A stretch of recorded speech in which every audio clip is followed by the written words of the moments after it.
Muslim armies in history have funded their wars using a variety of methods that were consistent with the principles of Shariah. These methods include zakat, jizya, spoils of war, and voluntary donations. Zakat is a form of obligatory charity that is mandated by Islamic law. It requires Muslims to donate a portion of their wealth to help the poor and needy. During times of war, zakat was often collected and used to fund the war effort. This was particularly important during the early Islamic period, when the Muslim community was still establishing itself and facing significant military challenges. Jizya is a tax that was historically levied on non-Muslims who lived under Muslim rule. This tax was used to fund the administration of the state and, in some cases, the military. While jizya was not specifically earmarked for military purposes, it did contribute to the overall financial resources of the state, which could be used for a variety of purposes, including war. Spoils of war, or ghanima, were another important source of funding for Muslim armies.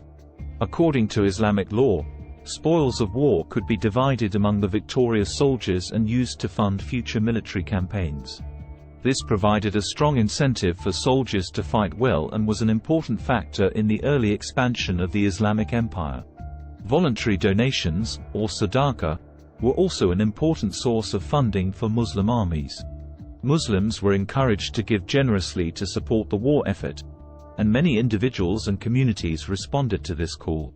These donations could take a variety of forms, including cash, goods, and even personal services. It is important to note that these methods of funding were not always sufficient to meet the needs of the Muslim armies, particularly during times of war.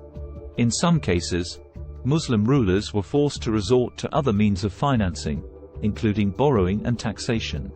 However, these methods were generally viewed as less desirable from a Shariah perspective, as they could be seen as violating the principles of justice, fairness, and social responsibility.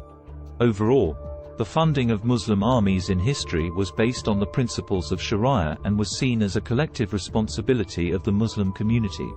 Through the use of zakat, jizya, spoils of war, and voluntary donations, Muslim armies were able to sustain themselves and expand their territories during some of the most significant periods of Islamic history.